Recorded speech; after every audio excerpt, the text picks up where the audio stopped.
So Hope, we found her. We were trying some person in the area who I think was a potential, and that person had moved, and the person wasn't interested that answered. So we were looking around for houses to try, and we said, let's go try that one house over there. I remember it had 2 stars on it, on the side of it, 2 big black stars, and it was just a destitute little trailer. But we went and we knocked the door, and this native lady comes up and answers, and she's like, "Oh, busted."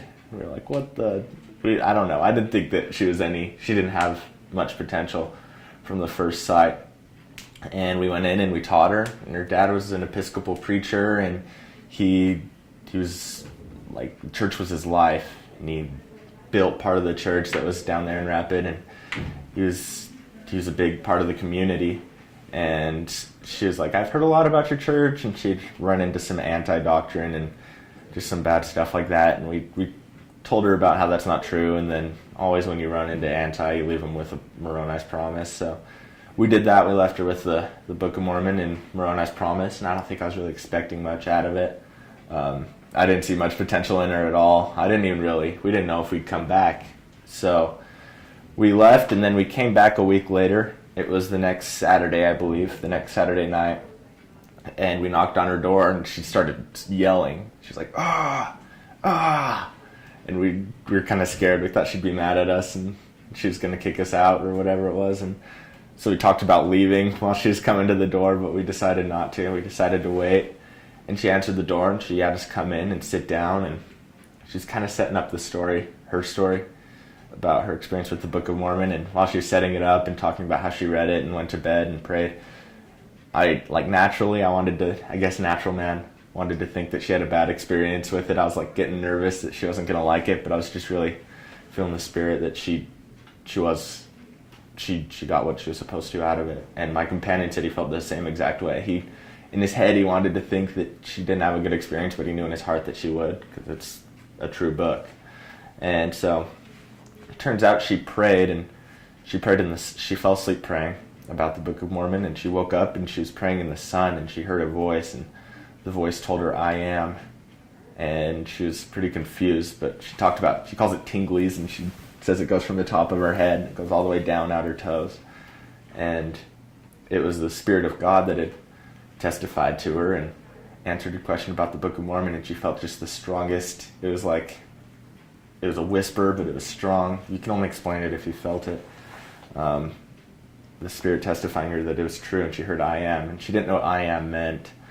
But we told her that when Christ was asked his relation to Abraham, he said, "Before Abraham was, I am."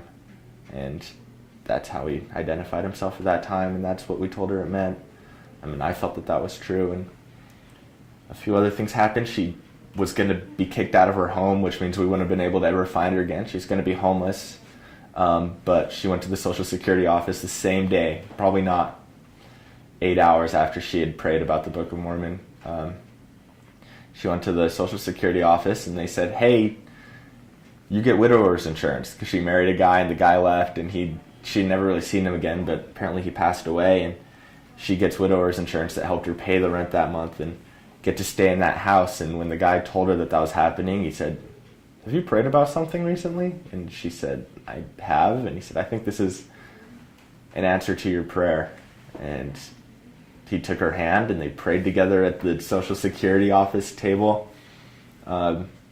And that was just another confirmation that the book was true. So over the next few weeks, we went over to Hope's house, and we were reading the Book of Mormon with her every day, just chapter by chapter. And it was hard for her, because her dad was an Episcopal preacher. That was his life. That was everything that he cared about. And she reading a whole new book of Scripture. She didn't want to just jump into anything she didn't know.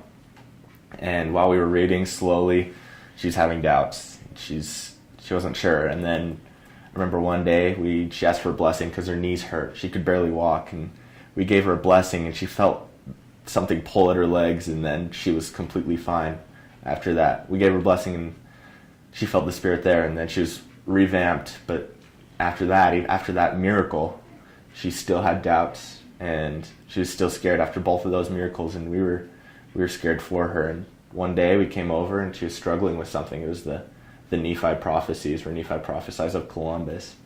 And that was never something I've had an issue with, or I've seen anyone have an issue with, but she had an issue with it.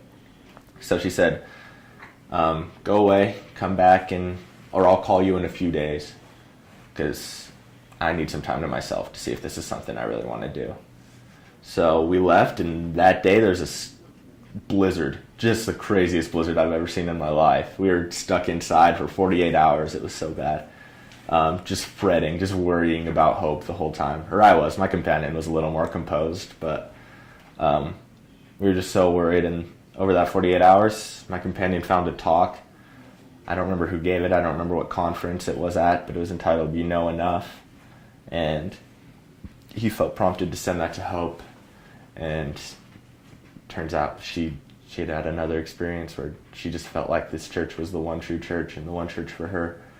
She reads the Book of Mormon every day, where I left that area, but we were just cracking second Nephi, and she's progressing well, and it's the greatest miracle.